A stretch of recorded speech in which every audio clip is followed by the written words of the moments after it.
China business visa মাত্র ৩ দিনে আমি হাতে পেয়েছি ৩টা ডকুমেন্ট সাবমিট করে। তো বিস্তারিত জানতে হলে না টেনে পুরো ভিডিওটা দেখুন এবং যারা আমার চ্যানেলে নতুন আছেন তারা অবশ্যই আমার চ্যানেলটাকে সাবস্ক্রাইব করবেন এবং লাইক কমেন্ট করতে অবশ্যই ভুলবেন না।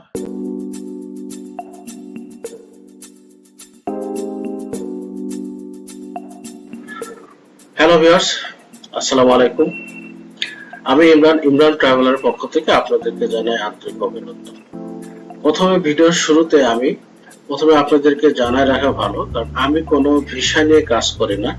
সাধারণত আমি যে দেশে ট্রাভেল করতে চাই ভিসার জন্য অ্যাপ্লাই করি। তো অ্যাপ্লাই করার পরে আমার কি কি ডকুমেন্ট ভিসা করতে লাগে সেই জিনিসগুলো বা এম্বাসি ফেস করতে কি কি সমস্যা ফেস করতে হয় সে সমস্যা নিয়ে আমি আপনাদের সামনে আলোচনা করি আপনাদের সুবিধার্থে। যারা এই দেশের ভিসা করতে ইচ্ছুক হন, যাতে আপনারা কোনো কারণে বা কোনো ডকুমেন্ট যাতে মিসিং না হয় সেই কারণে আপনাদেরকে আমি কনফার্ম জানানোর জন্য এই বিষয়গুলো নিয়ে আলোচনা করি আমার ভিডিওতে। তো আজকে যে ভিসাটা নিয়ে আমি আপনাদের সাথে আলোচনা করব এটা হলো চায়না বিজনেস ভিসা। আমাদের বাংলাদেশ থেকে অনেক ভাই আছে, বোন আছে যারা চায়না বিজনেস ভিসা আপনারা করতে ইচ্ছুক বা টুরিস্ট ভিসার ক্ষেত্রে আমার একটা ভিডিও ইউটিউবে আছে, আপনারা দেখে নেবেন যে চায়না টুরিস্ট ভিসা করতে কি কি ডকুমেন্ট লাগে। তো আজকে যেহেতু আমি চায়না বিজনেস ভিসা করেছি এবং কি কি ডকুমেন্ট সাবমিট করছিলাম ভিসা করতে, বা আমার আদৌ ইন্টারভিউ চায়না এম্বাসিতে লাগছে কিনা সেটা নিয়ে আমি আপনাদের সামনে বিস্তারিত তুলে ধরবো। তো যেহেতু আমাদের বিজনেস ভিসা করা এটা, তো প্রথমত আমরা এম্বাসিতে 3টা ডকুমেন্ট সাবমিট করেছি। সেটা হলো, প্রথমত আমাদেরকে পাসপোর্ট দেওয়া লাগবে, এটা তো সবাই জানেন, মিনিমাম 6 মাস মেয়াদ থাকতে হবে। দ্বিতীয়ত আমাদের সাবমিট করা লাগছে চায়নার যে এম্বাসি রিকোয়ারমেন্ট যে ফটো আছে, একটা ফটো সাবমিট করা লাগছে এবং আমাদের কোম্পানির ভিজিটিং কার্ড সাবমিট করা লাগছে। আর সাথে হলো আমাদের যে ইনভাইটেশন যে লেটারটা ছিল সেই ডকুমেন্টটা সাবমিট করা ছিল। তো আপনারা যদি বলেন যে বিজনেস ভিসা করতে যে ইনভাইটেশনটা লাগে, সেই ইনভাইটেশনটা আপনারা কোথায় পাবেন, এটার জন্য আমি আপনাদেরকে বলবো, যারা আপনারা চায়না কোনো কোম্পানির সাথে বিজনেস করতেছেন তাদেরকে একটা মেইল করবেন বা হোয়াটসঅ্যাপে নক করে বলবেন যে আমি তোমার দেশে আসতে চাই, আমাকে একটা ইনভাইটেশন তুমি অফার করো। সে আপনাকে ইনভাইটেশন অফার করবে। ইনভাইটেশনের ভিতরে 2টা জিনিস আমি আপনাদেরকে ভেঙে বলি। একটা হচ্ছে কোম্পানির ইনভাইটেশন আর একটা হচ্ছে লোকাল গভর্নমেন্ট অথরিটি মানে অথরাইজ ইনভাইটেশন। তো যারা কোম্পানি এবং আচ্ছা, আরেকটা জিনিস বলে রাখি ভালো, যে যেহেতু আমরা সাবমিট করছি আমাদের 2টা ইনভাইটেশন দেওয়া লাগছে।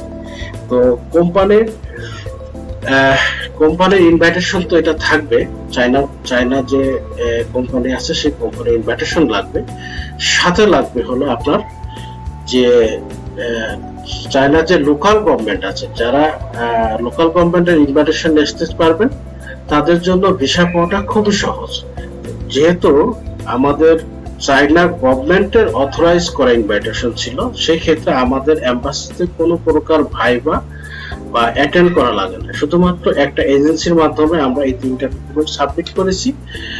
তো 3 দিনের মাথায় আমাদের ভিসাটা হয়ে গেছে।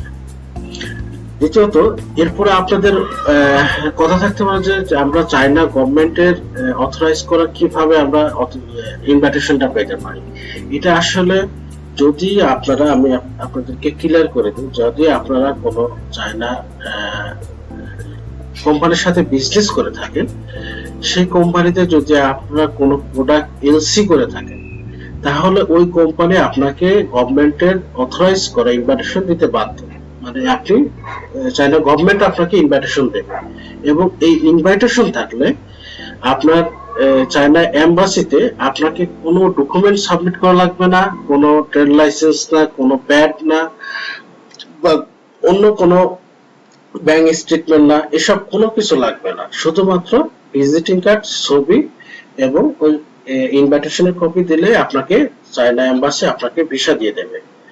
তো বিস্তারিত যদি আপনাদেরকে আরো কিছু জানার থাকে তাহলে অবশ্যই আমার কমেন্ট করে জানাবেন, আমি আপনাদেরকে টোটালি এই কি কি আরো সমস্যা আছে কি না আছে, যদি কোনো কিছু আমার মিস্টেক হয়ে থাকে তাহলে আমি কমেন্ট বক্সে আপনাদেরকে জানাই দেবো।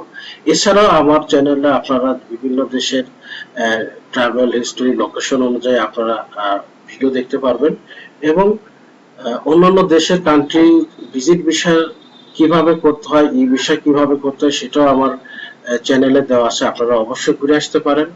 তাছাড়া আমার একটা ওয়েবসাইট আছে www.imrantravelarbd.com। এই ওয়েবসাইটে যেও আপনারা বিস্তারিত সমস্ত কিছু আপনারা দেখতে পারবেন।